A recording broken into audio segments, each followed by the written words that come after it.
The Shining is a 1980 horror movie directed by the legendary Stanley Kubrick. The film is very famously based on Stephen King's 1977 novel of the same name, The Shining. This was Stephen King's third novel, following Carrie and Salem's Lot. And Stanley Kubrick's wildly beloved film adaptation stars Jack Nicholson, Shelley Duvall, Danny Lloyd, and Scatman Crothers, as one of the most memorable casts of characters in the history of horror fiction. And I don't think it's a stretch to say that The Shining is one of the most beloved horror movies of all time. In fact, whether or not you're generally a fan of horror movies, it doesn't really matter. Everyone loves The Shining. Everyone loves Stanley Kubrick. Well, I say everyone, but if there's one thing you know about Stephen King's relationship to this film, it's that he didn't really care for it. Now, like most people, I have seen The Shining many times, and I love it. I want to make that very clear right now. I think The Shining is a 5-star, 10 out of 10 perfect movie. But a thing can be two things, and I recently finished reading the novel for the first time. I've been a Stephen King fan for many years, but I never got round to The Shining. I still haven't gotten round to Salem's Lot. I've got some gaps in my Stephen King knowledge, and having read The Shining, I now sympathize with what Stephen King had to say about the film. That said, I still think the film is amazing. Like I said, a thing can be two things. So before I get into my complicated feelings on Kubrick's The Shining, let's talk about what Stephen King actually said.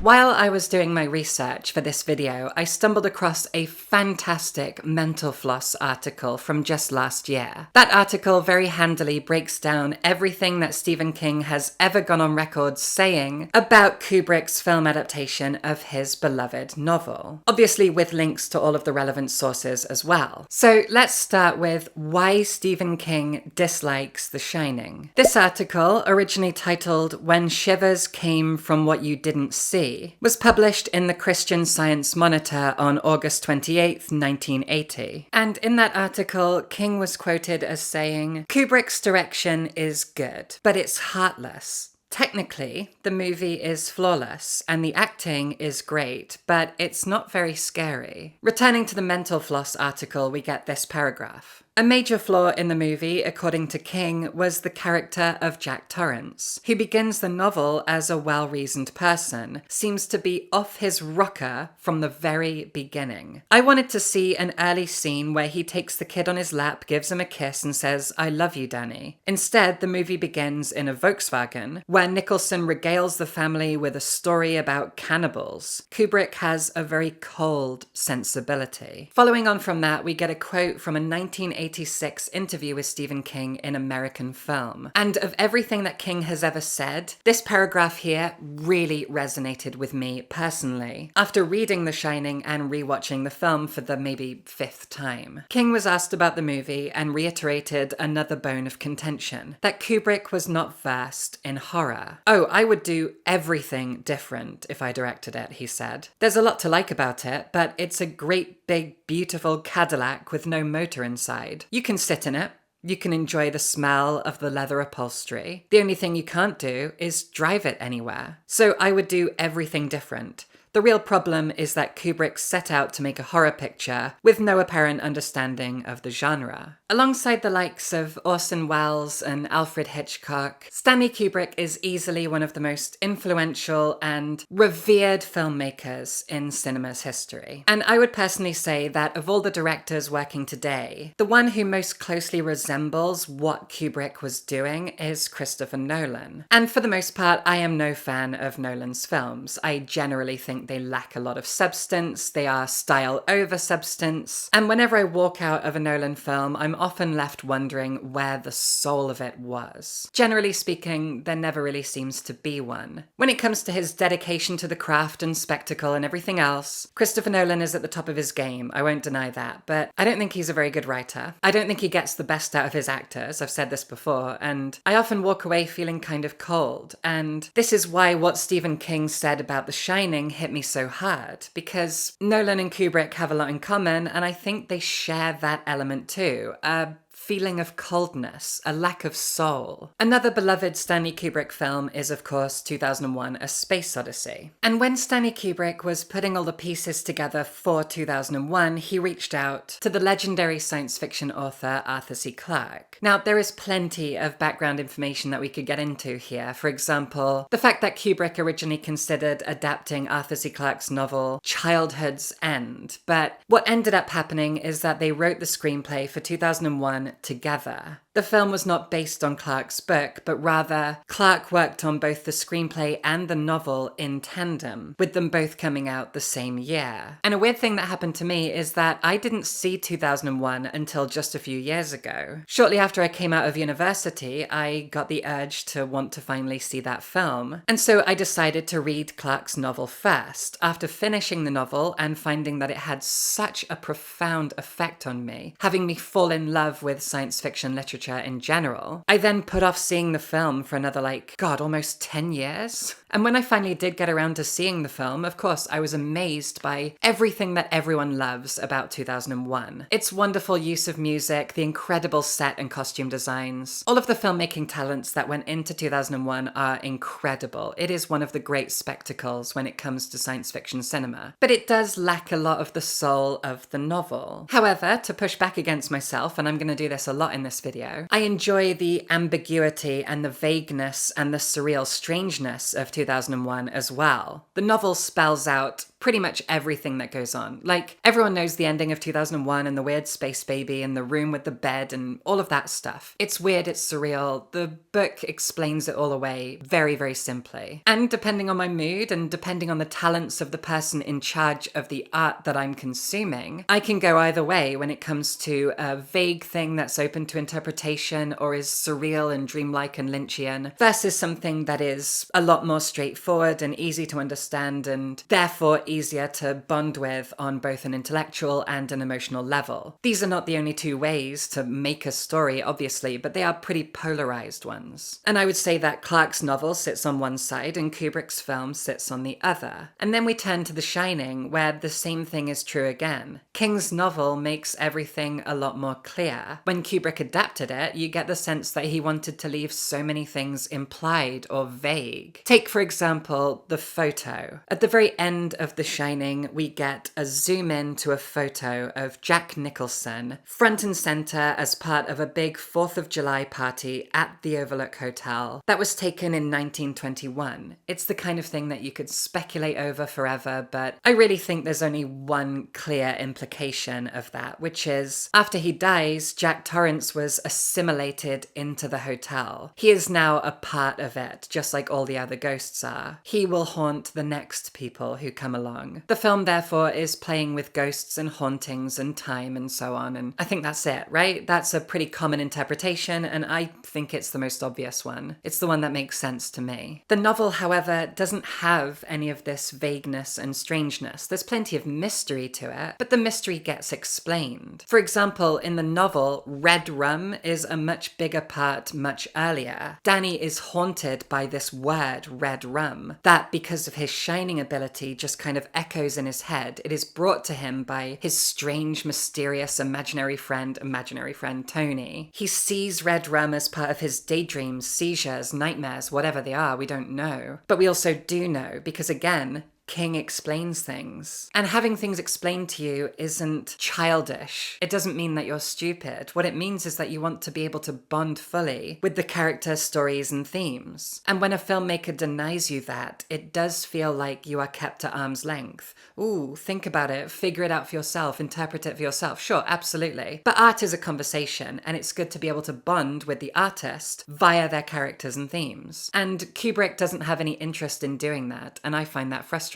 Neither does Nolan, and that annoys me too. That's why it often feels like there's no heart, because I don't feel like I'm able to actually connect with their films. And it's clear from these quotes that Stephen King felt a similar way. But I said before that I was going to go back and forth and argue with myself, because this is not a clear-cut thing. The Shining, as I said, is kind of a perfect film, but it depends on what you mean by perfect, right? Because every work of art in every medium can serve different purposes. Kubrick's The Shining is not a novel, it's a film. And Kubrick was never a very good writer, but he was an exceptional filmmaker. one of the best. Everyone knows that. So when it comes to the filmmaking, The Shining is more or less perfect. And that's clear right from the start, in my opinion. Obviously, you've got that iconic opening as we follow Jack Torrance driving his little VW Beetle up to the Overlook Hotel, and the music that accompanies it, the feeling of isolation meeting the feeling of dread. It is impeccably done. But then in the next scene, we also get a brilliant tracking shot of Jack Torrance walking in, talking to a receptionist, being led into Mr. Ullman's office, and all of that is in a single shot as we follow him very intimately and get a very unbroken view of the Overlook Hotel's interior. And I personally love that. I think it's a very emotive kind of a shot where breathlessly we are invited into this world, and there are no cuts, there are no moments of levity. Instead, we kind of feel like voyeurs in this scene. It is strangely intimate, but not in a heartfelt way, in a cold way, in an uncomfortable way. And I could go on and on. There are so many incredible scenes with so much amazing, revolutionary filmmaking being used. Like, the sheer amount of symmetry in this film is utterly bonkers. It feels like about half the shots in the film are perfectly symmetrical, but what's also very smart is that this is all very much by design, and so Kubrick messes with the idea of symmetry. For example, there is a shot of Jack Torrance sitting at his desk in this enormous echoing room, and it looks perfectly symmetrical at first, but it's not. There is a lamp to one side. He is not perfectly centered, but rather slightly off-center towards the lamp. There is a fire blazing on one side, leaving the room on the other side feeling kind of cold. But the lighting of the film is also kind of curious. Rewatching it this time with a more critical eye, at first I was kind of annoyed by the fact that the lighting all the way through this film is very flat. Lighting is a great way to provide depth in a film, and it feels as though there is no depth in The Shining. Everything is lit in such a way that there are barely any shadows for so much of the film, until the third act and everything goes batshit insane. But until that point, there is a flatness to this echoing, liminal, empty space. But as I went on watching it, I found myself getting less annoyed by that and more kind of dizzied by it, in a good way. It felt like the lighting was very purposeful, illuminating everything equally, creating this kind of flatness that blends with that iconic carpeting and the Art Deco design and the often slightly off-kilter symmetry. It's all very disorientating. It's all quite dizzying. It makes you feel almost nauseous, and I was really stunned by the effect that it has. This film is labeled a psychological horror, most obviously because it's about a person losing his mind, but more than that, I think it has a very subtle psychological effect on us. And all of that is done through wonderful filmmaking. The music for The Shining was composed by Wendy Carlos and Rachel Elkind. The electronic music kind of has a John Carpenter vibe to it, because how could an electronic score for a horror movie not feel like John Carpenter? But it's the use of cellos all the way through the film that has me absolutely gagged every time I watch it. In fact, as I was scrolling through Letterboxd, there's a wonderful kind of shitpost review that just says, like, anytime anything happens, a guy with a cello goes insane. And yeah, that is what happens. Wendy Carlos's electronic elements massively elevate that feeling of surrealness and dreamlike, dizzying quality to the whole film, leaving you feeling often like you're floating and disorientated and not sure what's going on. There aren't really any jump scares or cheap thrills in the film at all, but the moments of eruption that happen with the cellos and violins in this film, almost like with a Looney Tunes cartoon, they kind of perfectly align with moments of terror or discomfort or sheer horror in this film. And in this way, I really do think that every filmmaking choice is executed perfectly. But to go back to what Stephen King said, it's like a Cadillac that looks great, smells great, feels great, but you can't drive it. It has no soul. It lacks purpose. And so I very much feel in two minds when I think about The Shining. The most famous difference between the two, and it's something that Stephen King himself has brought up, is Jack Torrance. The fact that in the book, he is a very sympathetic character. In the film, he's just nuts.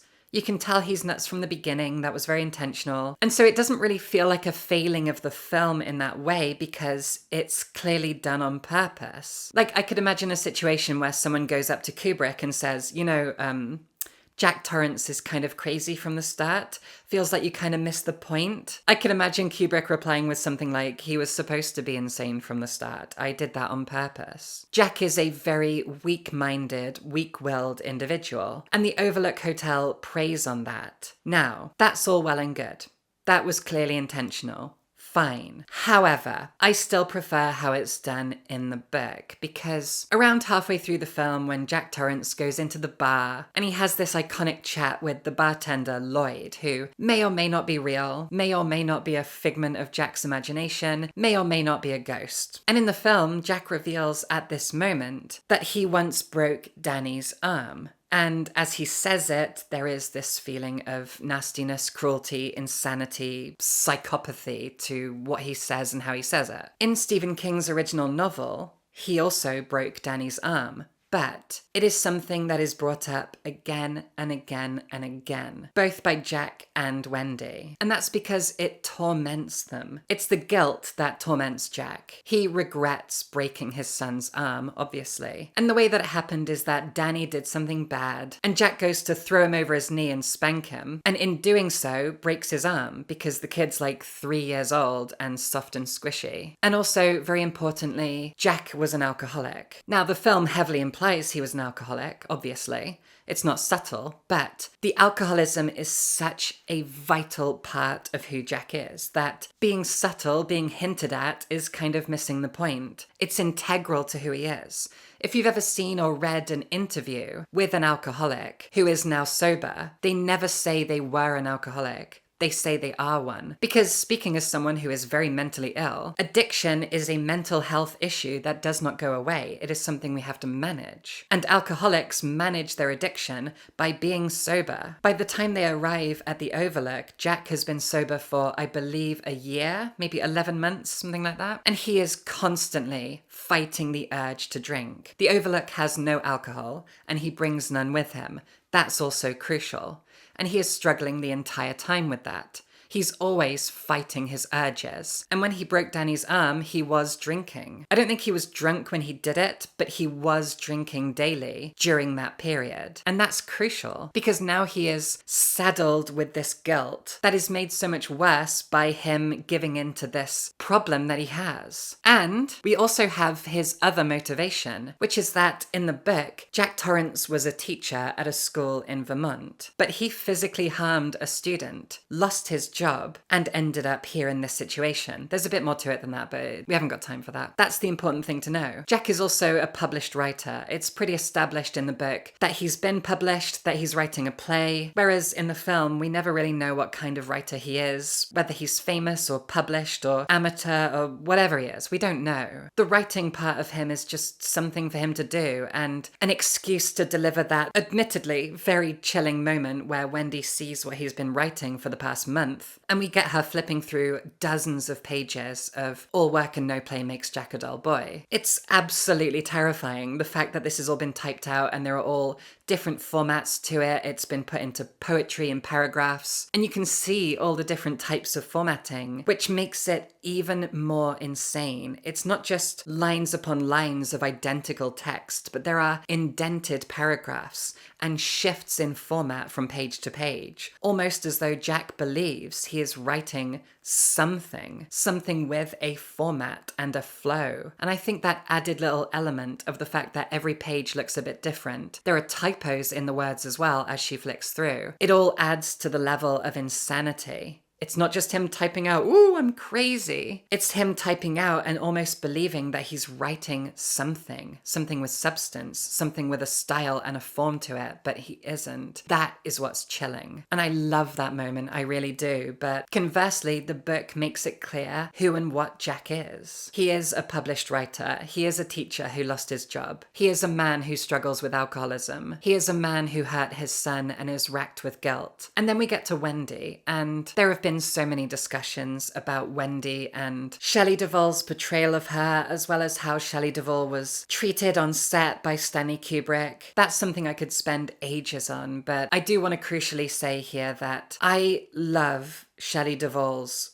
performance for the most part. I do think in the first half of the film, she is weirdly awkward and kind of hammy and amateur in a way that does not fit the tone of the film. Any moment where she isn't scared, and admittedly there aren't many of them, and she's just having a normal conversation with a normal person, she does not talk like a human being. And yes, I know this is a psychological horror, but I really think it's just bad acting. I don't think there's an excuse for it. I don't think you can explain away why she's as kind of stunted and awkward as she is, except for the fact that she was allegedly abused on set and stressed out and treated terribly. But in the second half of the film, where she is terrified for like a full hour of screen time, she is one of the most compelling horror movie heroes that we've ever seen on screen. Her fear is palpable. In fact, you know what? It would be very callous and cruel of me to ignore the fact that Shelley Duvall allegedly suffered greatly at the hands of Stanley Kubrick and the experience of making The Shining. So let's address that for a second. According to this article in Far Out magazine, attacked for his alleged misogyny and the grueling demands of his methodical approach to acting, Stanley Kubrick's most notorious on-set horror story is the one experienced by Shelley Duvall. In a candid interview conducted a few years before her death, she recounted the psychological and emotional torture she endured during the filming of The Shining. According to Duvall, the role was both emotionally and physically exhausting, requiring her to force her body into a constant state of panic to meet Kubrick's exacting expectations for her character. Coupling her emotional turmoil and Kubrick's rule of never putting anything to print until at least the 35th take, the film became a nightmare for Duvall. Her role was extremely tiresome, and she would have to run around carrying Lloyd, crying and screaming for countless takes. To be in the correct state of mind, Duvall would induce emotional pain and sorrow by listening to sad songs on her Walkman and reliving unhappy memories. Even then, she said it was difficult to do the above-mentioned activity as her body would refuse to comply, and that sometimes made her cry even more. Duvall found it extremely laborious to wake up on a Monday morning and cry all day according to schedule. Her plight garnered sympathy from the cast and crew, especially her co-star Jack Nicholson, who allegedly said, "I don't know how you do it." According to Nicholson, Kubrick was a completely different director when around Duvall. Kubrick's alleged treatment of Duvall has been talked about ad nauseum at this point, and I personally think it's disgraceful. I don't think there's an excuse for it, because actors are hired to act, and I don't think you should put them through any kind of emotional strain or trauma or physical strain or trauma in order to get some kind of special performance out of them. If you've hired an actor to act, let them act. For example, have you ever noticed that the people who talk about method acting are always men? Men are so dramatic. Like, just act. Just let Shelley Duvall act. As I said before, I don't think she's very good in the first half of the film. I do think she's exceptional in the second half. But all of that aside, I also just don't think Wendy is a great character in the film at all. Many people have criticized the fact that she is terrified for the entire film, that she is scared of being around her husband at all, that there is no love lost between them, that he's an imposing, intimidating, probably insane figure, and she's terrified of him all of the time, thus making her appear weak, much weaker than she is in the book. But in defense of that, and again, I am going back and forth, if you are in a relationship with someone as stress-inducing, intimidating, and unpredictable as Jack Torrance, you are going to act that way. So I do think that Shelley Duvall's portrayal of Wendy is an accurate portrayal within the context of the film, within the context of the film's version of Jack Torrance. How else would anyone behave in his presence? If that's how Jack Torrance was to be portrayed, then that was how Wendy had to be portrayed. There's no other way to do it that makes any kind of logical sense. He's an intense, terrifying, unpredictable abuser, and she is stressed and scared and paranoid. Yeah. Makes sense. In that way, the problem isn't with her, it's with them. At least in relation to the book, which again is a depiction of these two characters that I personally prefer. As I've already said, Jack is a lot more sympathetic, but Wendy is also a much more well-written woman. Stephen King has come under fire for his writing of pretty much every minority group in existence. But as I said in my video about Carrie, I think he writes teenage girls pretty well, interestingly. And his version of Wendy is certainly a superior version attention. She is described physically as very different, but that doesn't bother me. What bothers me is the fact that the Wendy of the book is just a far more self-assured person. But again, it makes sense that she would be because her version of Jack in the book is not insane from the beginning. She is a terrified abuse victim in the film, whereas in the book, she isn't. She is a strong and confident woman. But what also kind of bothers me is that she's a better mother in the book. This is messy though, because I don't want to speak about women who are abuse victims who are also mothers trying to protect their children and so on. That is a complicated topic that I don't think I have any business talking about. I am not a mother. I've never been in a relationship with a man, obviously. But no, you know what? I don't think I can talk about this.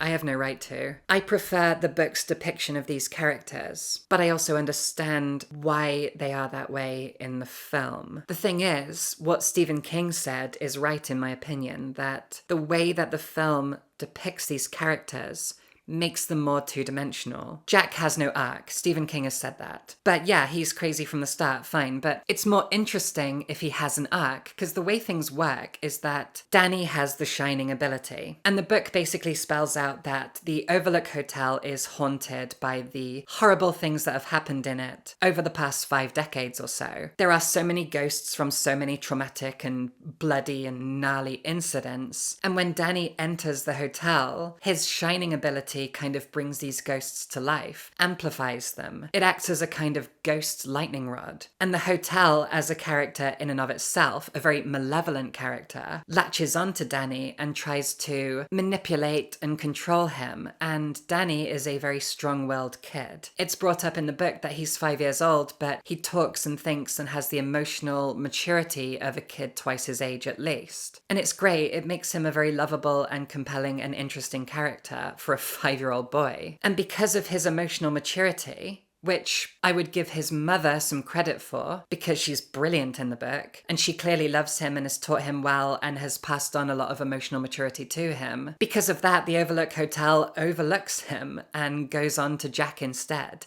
a man who is far more weak-willed, a man who is mentally ill and tortured by guilt and shame. He's much easier to manipulate, to crack open like an egg and get inside of. Thus his descent into madness begins. That is a far more compelling arc. But also, the novel is 500 pages and the film is a neat 2 hours, so the film is kind of cutting the fat, I guess. But I also don't think that's an excuse, because there are many films that clock in at a shorter runtime than The Shining that manage to deliver far more nuanced and complex characters with better performances, better dialogue, better direction, better everything. But then that's not what Kubrick was going for, and that's fine, that's his choice. But just because it was his choice doesn't mean I have to enjoy it, and I definitely agree with King and prefer the way that he depicted these characters.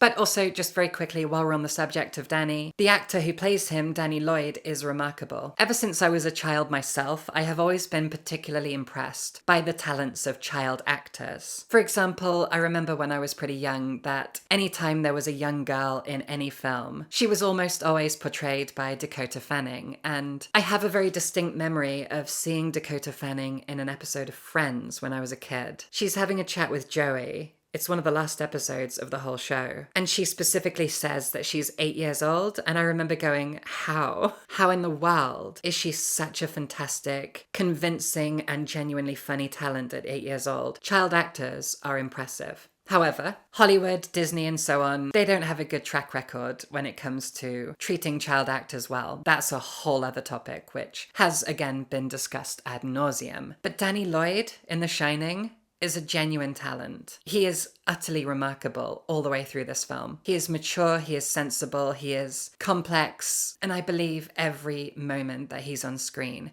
Kids in films can be really annoying. He is not. He is utterly remarkable. So, all in all, I agree with Stephen King. But I also think that Kubrick's The Shining is a pretty perfect horror movie. Everyone loves it, 5 stars, 10 out of 10, it's perfect. That is, as a filmmaking spectacle. But as an adaptation of a nuanced and heartfelt and emotional and heartbreaking and brilliantly subtle and emotive and just brilliant work of horror writing, I don't think it's very good. If you remove Kubrick's Shining from the book, it's pretty perfect. When you compare it to the book, you see all of the things that it isn't. It just depends on what you want to get out of these films. If you watch The Shining and wish that it had more soul, and that its characters were deeper, and actually three-dimensional, and actually sympathetic, then read the book. The Shining is a perfect film, but it's also very much far from a perfect film. It just depends on how you look at it. So that's a lesson, maybe.